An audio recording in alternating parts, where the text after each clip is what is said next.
in this state, we still live with it. If it happened to one person, it happened to all of us. And this is the problem in educating not only the masses of our people, but the masses of white America. A letter that went to the Attorney General, the U.S. Attorney General, said it was a dark day in the pages of white America, in the history of the pages of white America. That's not as true as it should be. It's a dark day in the pages of the history of the Chicano movement. We lost a man. Brunson walked out on his own personal recognizance. No Chicano in this state or any state in the Southwest or any barrio in this country would have walked out on his personal recognizance without a no bond, or up to $100,000 to $500,000 bond, and charges of first-degree murder. No Chicano, no black, no member of minority group in this country would have been given the graces that Harry Brunson was given. And Harry Brunson reminds us once more of the racist society we have to deal with. This is why La Raza Unida exists. We no longer can depend on any other party or any other people to take care of our problems. This is why we have to organize within ourselves, to protect ourselves, to defend ourselves, to educate ourselves, to take care of ourselves. There's a much different aspect, the philosophy of La Raza Unida and that of the American Independent Party. Go out shooting ghosts in the dark, looking for happiness under the covers. Anybody with a different shade or a different name or a different culture is immediately branded, you know, an agitator. So I just want to say that we're carrying the struggle on because Ricardo Falcone developed to that level of top leadership. A lot of struggles within himself, within the community, going through those same routes that all of us have gone until we understand what we're fighting against. We understand the corruption of the two-party system. We understand the corruption of the judicial system. We understand the insensitivity of man to man. We see it in the bombs of Vietnam. We see it in the bullets in Oro Grande. Chicanos won't forget.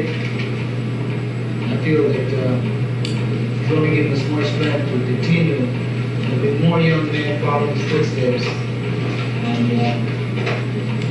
we'll be looking towards the development of their own people, their own defenses, because there won't be forthcoming for this society. We have no peers in that jury, and we don't control the system. I can only say that today, my keynote speech will be dedicated to Ricardo Falcone. And many Ricardo Falcones that we never mentioned their names who died in the streets, or suffering and dying in prisons, for all those Ricardo Falcones. Thank you.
Looks We were thinking of beautiful states of Paso, Raza. We were traveling through, and he says, you know, this is really nice. We should come back and go and visit all of the pueblos, small rural areas. There's much of our history, much of us here. Made a comment. That is what really makes us stay. Pueblo, history, artists. We continue to have problems with our culture. All we want to do is watch.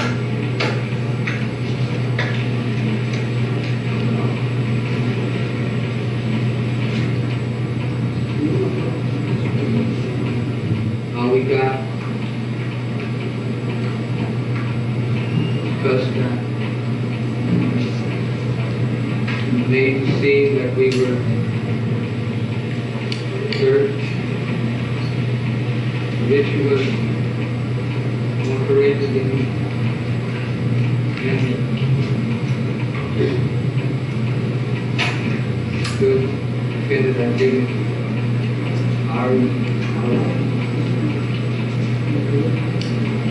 And Sunday, rapid succession, fire.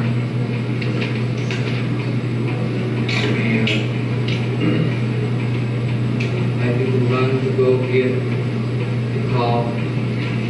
People were not allowed to use phones, not allowed even into the places. And finally someone did show up. It was like if we give someone. First thing we said, he'd been murdered, man was murdered, and we were abused by Cunningham first. We were treated like Bronson treated. Threat to be arrested. We begged for somebody from this any they just stood around. They were more concerned with Bronson than they were with Benjamin.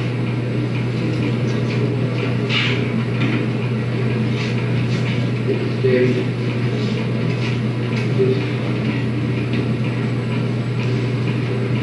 just didn't help us. I know that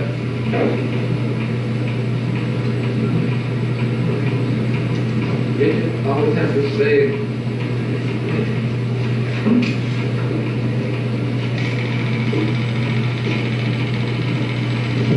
one that throughout the years that we worked together, we always said that when one of us goes forward, we all go forward. When one of us is down or hurt, we all hurt. And this is exactly that. We are all hurt.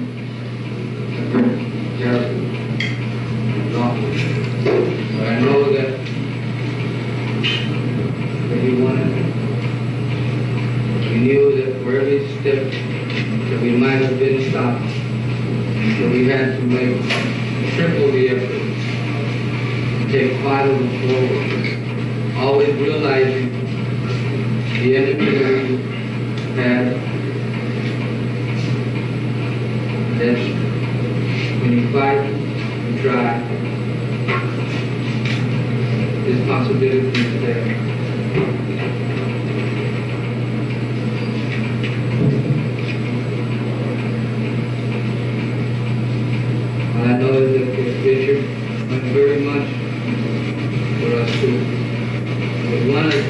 agreement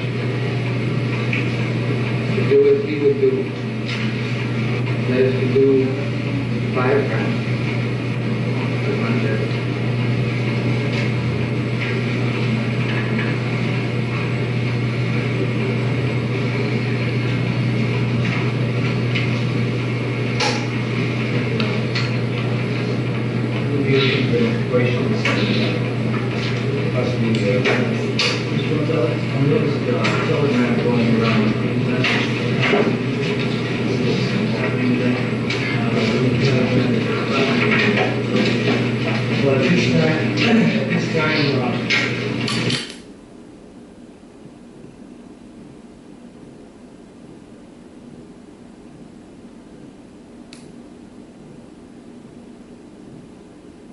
National La Raza Unida Party National Convention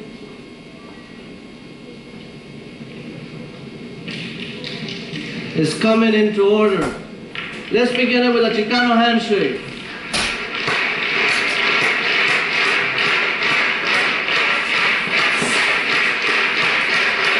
¡Y la raza!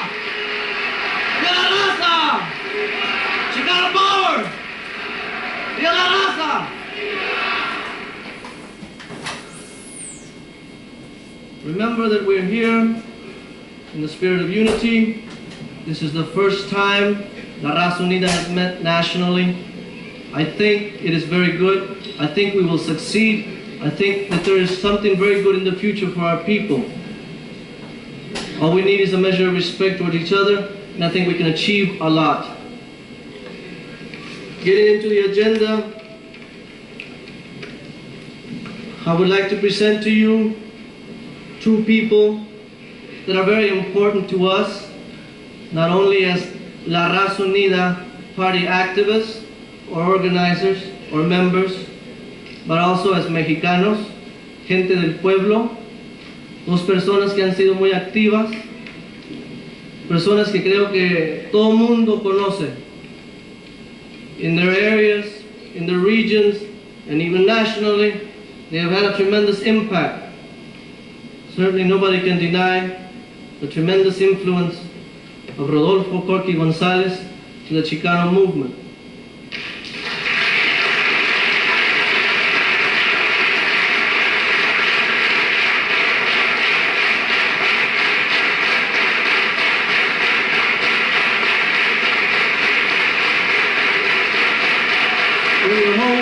We hold the applause just for a second.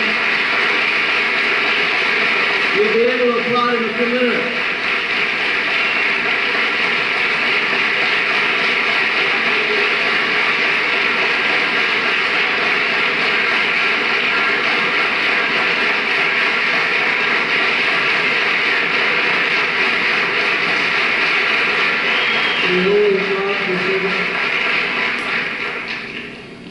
And I think that nobody can deny the important contribution that Jose Angel Gutierrez has made.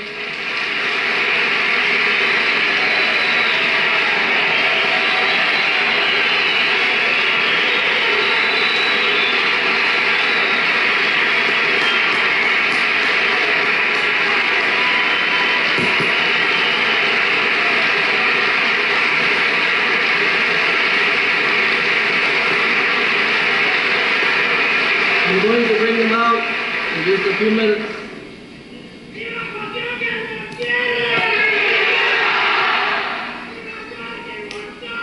Viva! Well, you have asked for them, Rodolfo Corky Gonzalez and Jose Angel Gutierrez. Please step forward.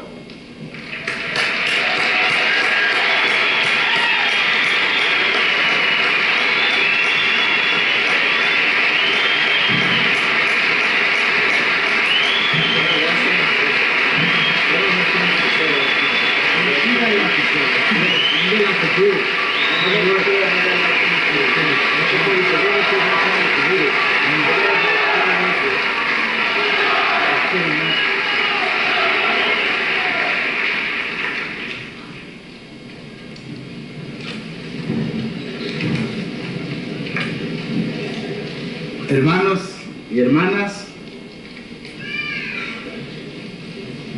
The first thing I'd like to say is that I want to thank the La Raza Unida General Assembly for giving me the honor to speak here.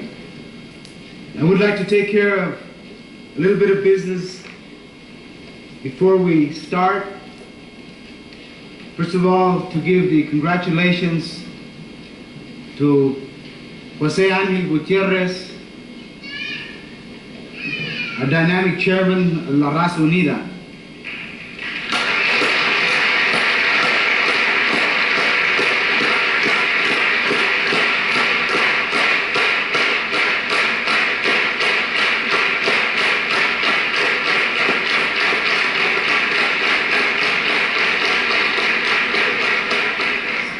Secondly, I'd also like to extend congratulations to Raul Ruiz, one of the leaders and forerunners of La Raza Unida in California.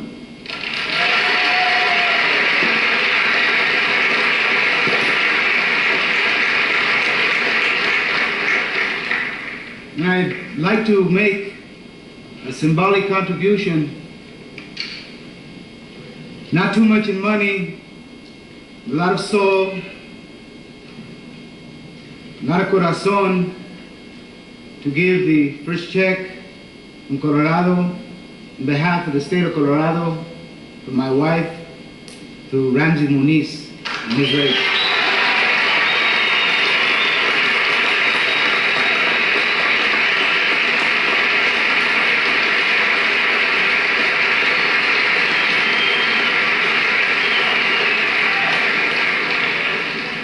Next, I'd like to pledge whatever financial resources that we can come up with to help to support especially the Texas delegation, the Texas La Raza Unida party who hosted this conference, and we would like to help and find out what and how much money we're in the red so that we can take and give our just contribution.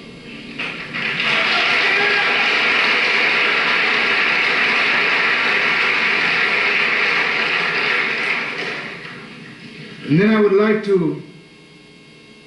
to dedicate what I have to say and what I feel, my philosophy, the philosophy of many of us who believe the same. I would like to make this speech, talk, whatever we want to call it, to one of the great young heroes and leaders of the Chicano movement,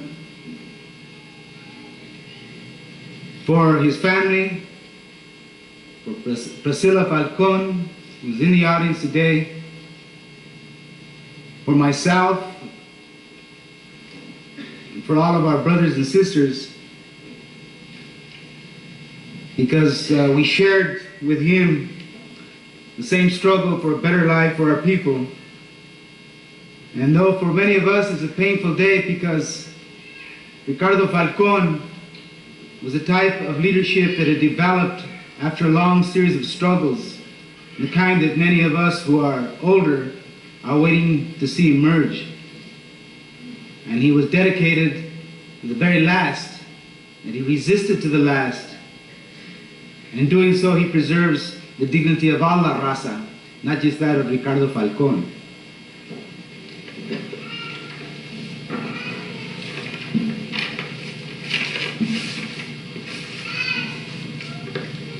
I'd like to start off relating La Raza Unida to the vehicle of the Chicano movement. The Chicano movement, some years ago, was considered an impossible dream. La Raza Unida was considered an impossible dream. And this is a historic day for everyone who's here. Maybe everyone's name will not go down in the history books, but you've taken part in creating history. The one thing we want to establish is that the Chicano movement, its concept and philosophy of self-determination, of even sovereignty, cannot be prostituted by politics. Although politics can be incorporated into the Chicano movement. And La Raza Unida is that vehicle that can bring forth all the leadership, all the thoughts, all the feelings, and also attack all the issues and to change the lives for the total number of our people, the masses of our people that may not be here but who you represent, those who never go into conferences, those who are in prisons, those who are on street corners, those people, young men who are in the barrios, in the campos, in the ranchitos, that we can incorporate those ideas into La Raza Unida, that we came here as an independent party, and that our wishes are that when we leave as a united independent party.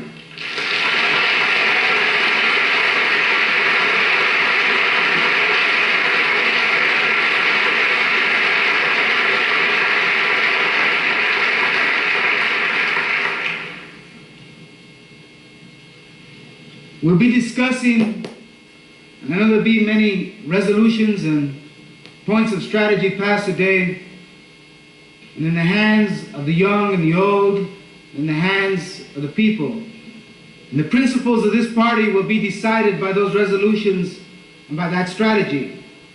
Where La Raza Unida will go from 1972 to 1973 and forward.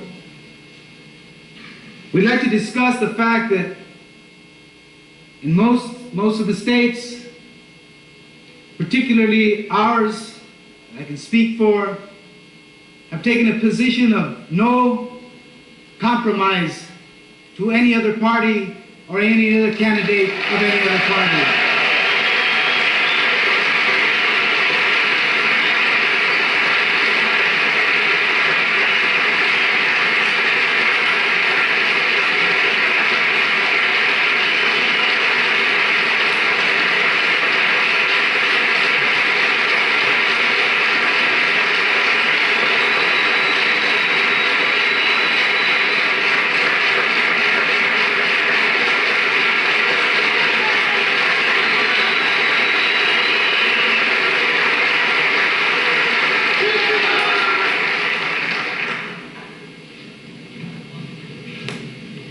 We cannot negotiate from a position of weakness for anything that we want for our people.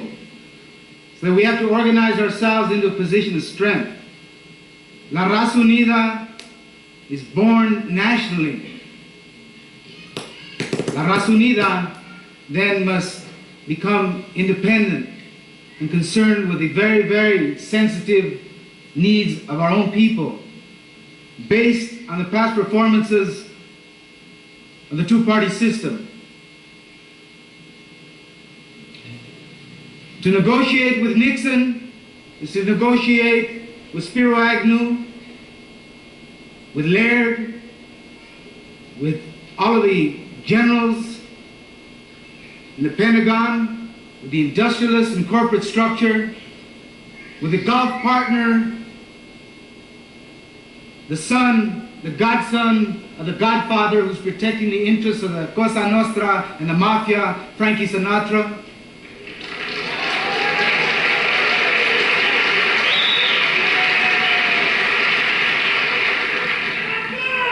And then we have to look at the other party and look at McGovern, who comes into a candidacy, into a nomination, arm in arm with Richard Daley, the pig from Chicago.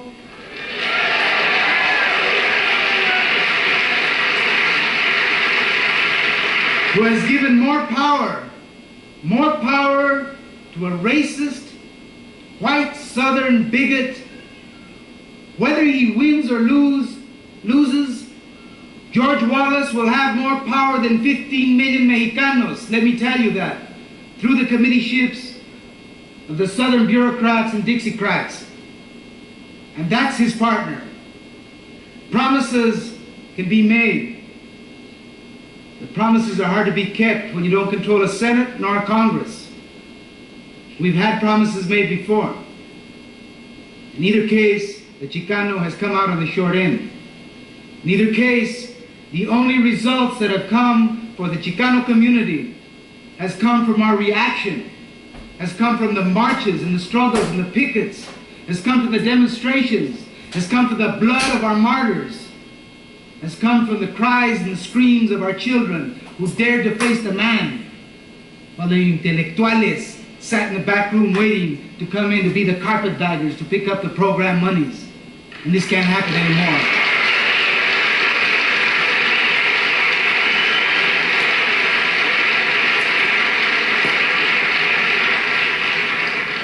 Then we view our candidates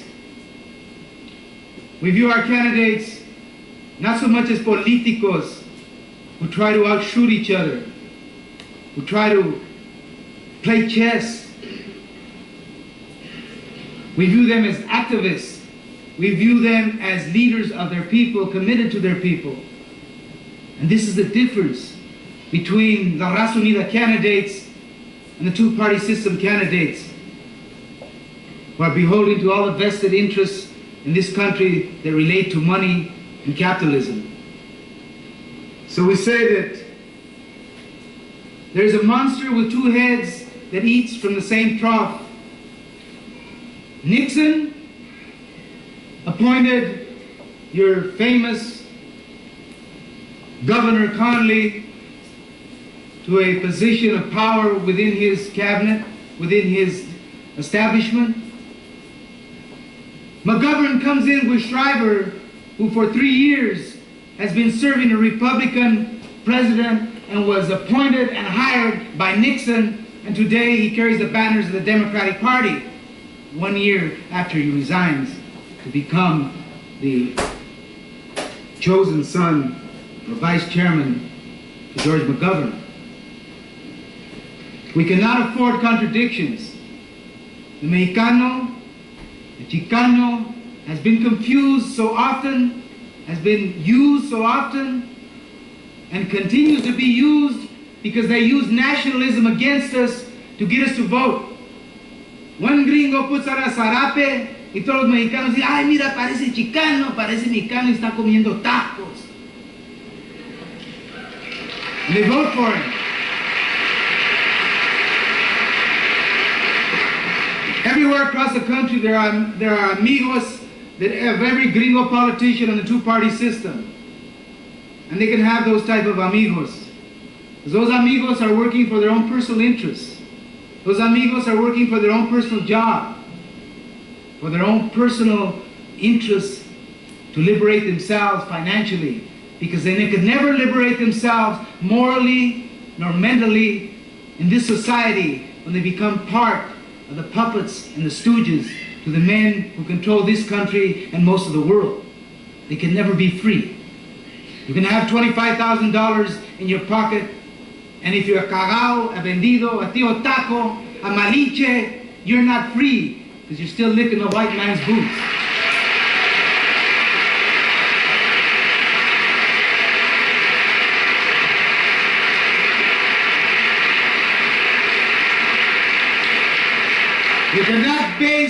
We cannot base freedom or liberation on a dollar bill. In the zoo, there are seals that balance balls on their nose. They get a fish for it, and they're fat. There are lions who stop looking at the guard very ferocious anymore because he's waiting for his piece of horse meat, and he lays in the middle of the cage, swatting flies off his ass, and he's not free. Monkeys do tricks and get peanuts, and so do elephants, but they're not free. So you cannot base any logical argument about the fact that it takes money to free us. It takes people. It takes people in action. It takes people who are ready to stand up for their rights. It takes people who say, when they speak of a Zapata, a Mahon, that they should believe in those principles that those men live for, not just to use them as rhetoric and then squat down the minute we deal with a man when we're killing our own brothers. Because you see, in this society, there are two types of classism.